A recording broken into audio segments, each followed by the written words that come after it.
When I woke up this morning, I was feeling pretty dangerous. About the past and about the future. Welcome back to Draftvice. My name is Walter. On today's episode, we're doing a free agency preview, but also, just to let you know, Bears trade the number 1 overall pick. That's already been discussed. I just posted a video on that. Go check that out.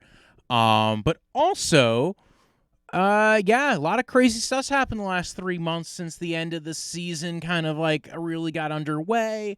Derek Carr signed with the Saints. We're hearing a lot of rumors of Aaron Rodgers going to the Jets. That hasn't been officialized yet. And what else? What else has been going on? Well, we know that there's been a lot. We're now in the final week before free agency, so much has been going on. The Titans have released a lot of players. Taylor Lewan, Robert Woods, Zach Cunningham, kicker Randy Bullock, center Ben Jones, and they will be cutting Bud Dupree in the next few days. All this done by Rand Carthon, who is the new GM, working side by side with Mike Vrabel. It sure sounds like the Titans are kind of recalibrating the team. We're in the last year of Ryan Tannehill's deal. None of that's really all fully guaranteed. So is it possible maybe the Titans take a shot at maybe tanking this year? I know there's a lot of talk. Maybe they will keep Derrick Henry. Maybe they won't. Maybe they'll just try to ride it with Derrick Henry and Treylon Burks and Tannehill and see where it goes. Interesting year to be doing that, but we'll see what ends up happening. But the Titans certainly feel like they are at least resetting their roster with moving on from, again, another aging wide receiver, a tackle who hasn't played a lot the last 2 years, who also announced his retirement, a solid kicker, a solid linebacker.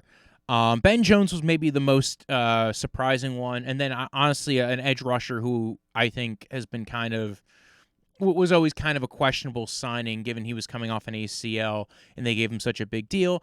Nonetheless, it does sound like they will be extending Jeffrey Simmons. This would be an interesting year for them to trade up to get a quarterback, especially after just watching one trade up to number 1. Now, the rumors right now is that it could be one Mr. CJ Stroud who might be going number 1 overall, not Bryce Young, but we'll see from there. So the Titans seem to be in a little bit of a rebuild or in a reset. We know that Daniel Jones has been signed by the Giants to an extension. They've decided to tag Saquon Barkley. The Dolphins are picking up Tua Tagovailoa's 5th-year option, guaranteeing his $23 million salary for 2024.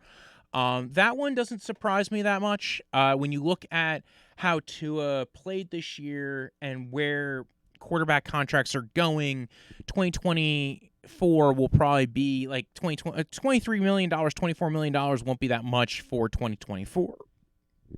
Especially when you look at the contracts that Derek Carr, Geno Smith, and Daniel Jones just signed. We'll talk a little bit about them. In fact, there'll be a separate video just going over the QB carousel of progress over there.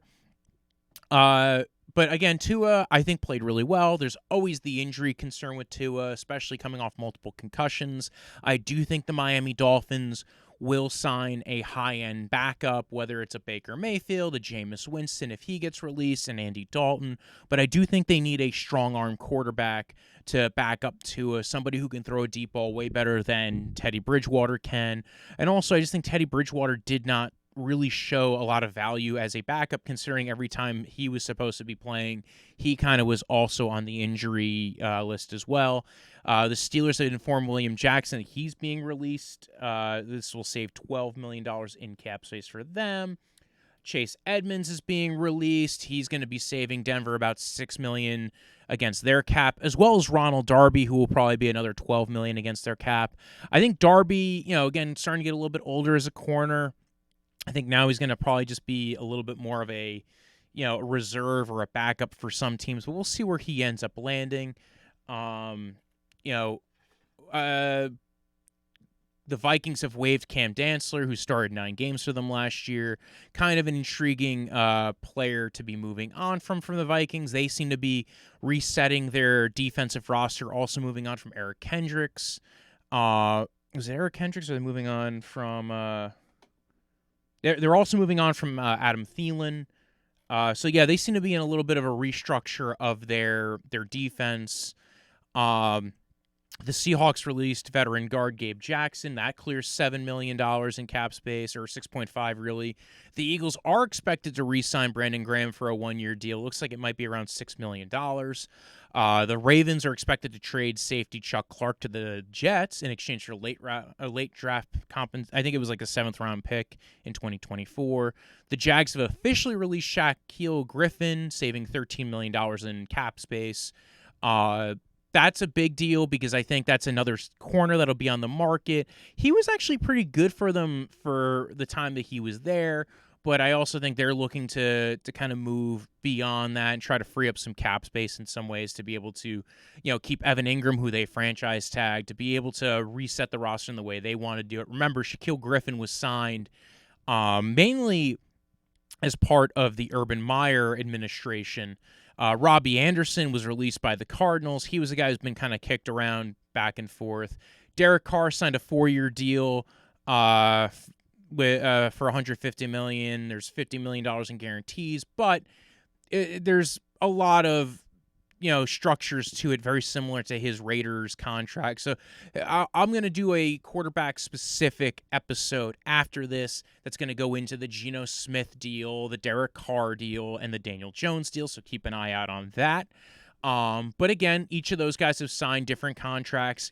Derek Carr and Daniel Jones signing 4-year deals, Geno Smith signing a 3-year deal.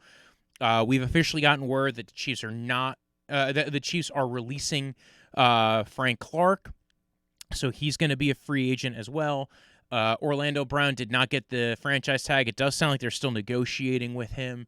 The Arizona Cardinals are expected to move on from Rodney Hudson as well, although it also sounds like he's potentially going to retire anyway, and he'll make his decision on that soon. Calvin Ridley was reinstated by the NFL. I don't know if I mentioned before, Robbie Anderson's release also frees up about $12 million against the cap.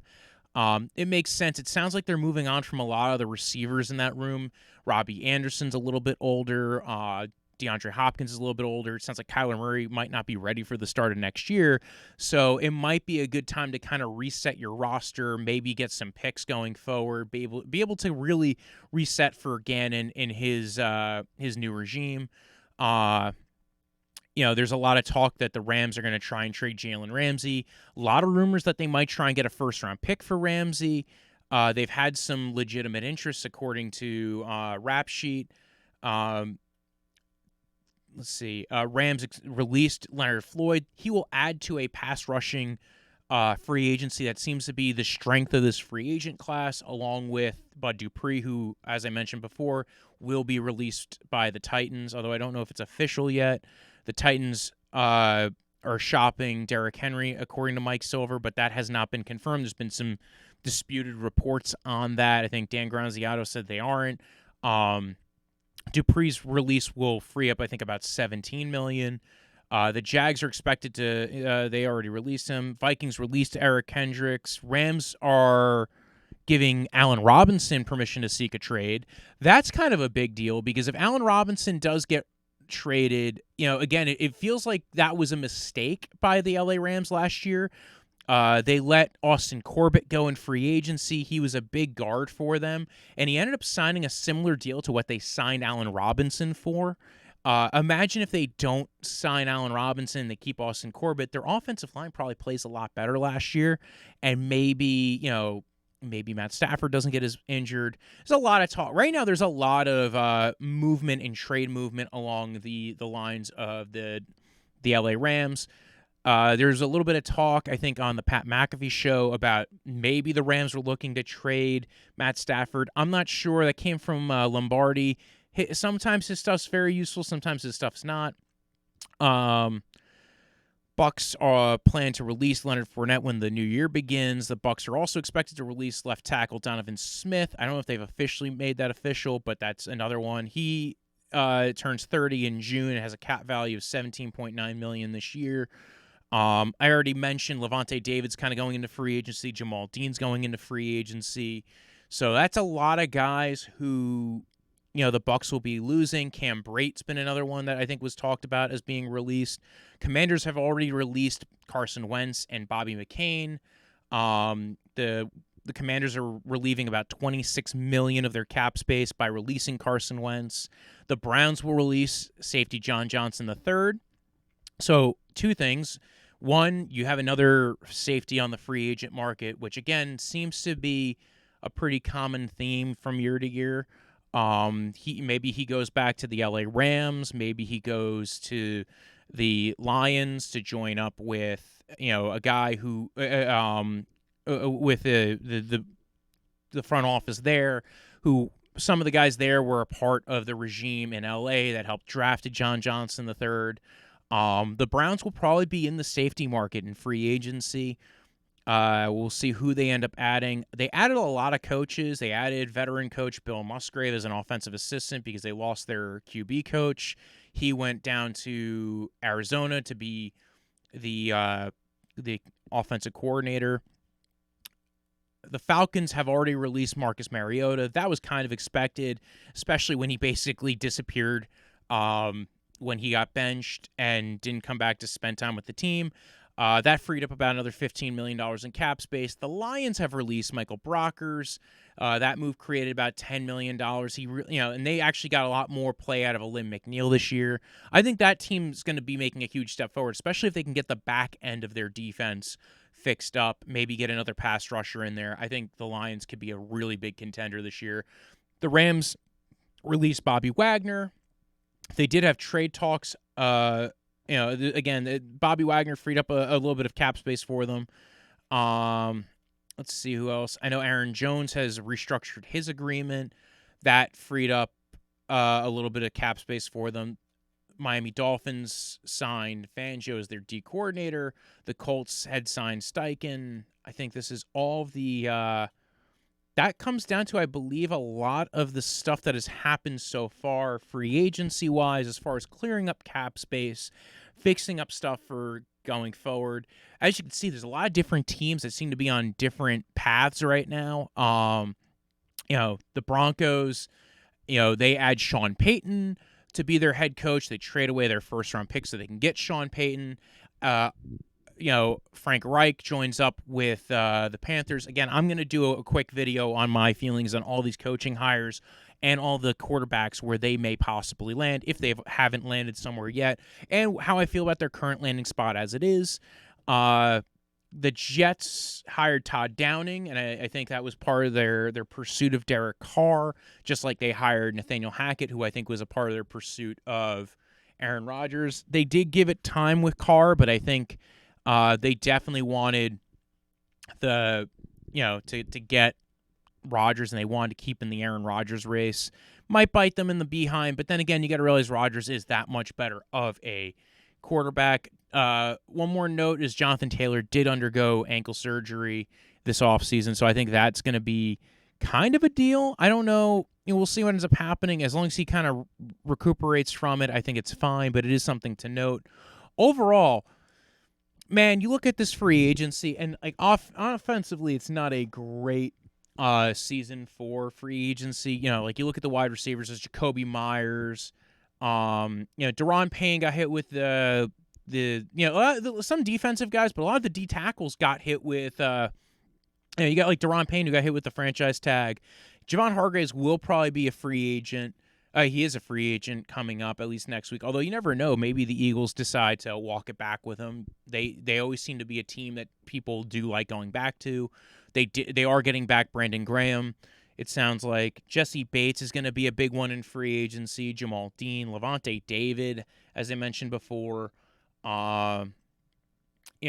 Mike McGlinchey, I think I've talked about a few times, maybe for a team that's looking for, fixing up their tackle situation. Again, I think a lot of people have tied him to the Bears. I think that's going to be a big deal. Going into next week, it's going to be an interesting one because I think the Bears are going to really address that D-line and offensive line and try to go into the draft not having a lot of weaknesses and be able to take their best player available. You look at the Giants, they've tagged Barkley, they've they extended Jones. I think this means they're going to try and make a run for some wide receiver in free agency that they feel comfortable with. You got to realize the wide receiver market, this free agency is not great. You got a guy like DJ Chark, Jacoby Myers. There's not a lot of a huge value. Maybe you trade for a DeAndre Hopkins, but and that might mean that you're trading a second-round pick for a guy who is getting into his 30s. It's starting to feel a lot similar to the Julio Jones situation. Julio's also a free agent, but I also think a lot of teams might be a little nervous about him. Mike Evans might be eventually on the trade block, although he hasn't been a lot of rumors about him quite yet. Michael Thomas hasn't been released as of yet, but I think he might be another Saints casualty as well to kind of free up some cap space. So as we get further and further into this free agency period, the big thing that's looming on everybody's mind is Lamar Jackson. And again, I'll talk about Lamar Jackson in the QB carousel of progress. But overall, it's not a great free agency. There's not like a lot of stars out there. And anytime there's stars, they usually get hit with the franchise tag anyway, or they get extended. And that's why the big deal this year is going to be the crazy trades in the draft. You look at the Eagles, who just made it to the Super Bowl. They have a lot of players who are potentially hitting free agency. Chauncey Gardner-Johnson, Javon Hargraves, James Bradbury. They're already kind of possibly going to trade Darius Slay, who's getting into his early 30s and played well. But again, maybe it is time to move on from him and kind of address their corner situation in a different direction. And I think that's going to be a big deal for the Eagles. I think it's going to be a lot of one-year cheap contracts, try to build through the draft on that back end. The Vikings have been kind of making some interesting moves. They just released, like I said before, Adam Thielen, Eric Kendricks. I think they are looking to restructure and rebuild that team and build it in the way that they want, especially with Brian Flores coming in as a D coordinator. And I think that's going to be a big deal. Right now, Dalvin Tomlinson is still scheduled to be a free agent, but I could see them trying to re-sign him. I think he was a big part of their defense and one of the pieces that they really did like, although currently he's still scheduled to be a free agent. A couple of free agents that we haven't heard a lot of news on, Jordan Poyer, maybe he goes to Miami as they bring in kind of a similar Vic Fangio. Vic Fangio's coming in, so they're going to want safeties that can kind of fit that scheme. Maybe he can get a really big career year out of Javon Holland as well. You got Dalton Schultz, Marcus Davenport. Like I said, this free agent pass rushing class is going to be very interesting. I'm very intrigued by it. I want to see where Chauncey Gardner-Johnson goes because I think he was actually a very good player for the Eagles this year, especially as a last-minute trade at the start of the season. I think when you're going into this, there's a lot of cool pieces that you can add to your team. It doesn't feel like this year's a very big star-studded free agent class, but I still think that when you look at the free agent options, there's still a lot of good things there. I think the big names are going to be the quarterbacks. You look at where Jimmy Garoppolo is going to go because I think there's going to be at least 2 to 3 teams in the running for him. Other than that, though, I think that's about it. As far as getting ready for next week's free agency prep, go ahead and check out the episode of Let's Talk Sports that I just dropped on Friday. I did it with a friend, Alan, who is also working on Let's Talk Sports. So go check out Let's Talk Sports. I'll have a link in the bio to there. And if you want, you can follow the podcast at Draftvice on Twitter, at Draftvice_football on Instagram. You can follow me at BROJO. Death is in the end of life. Punch like a delicious drink in the summer. And have a good day, my friends. We're on to When I woke up this morning, I was feeling pretty dangerous. about the past and about the future.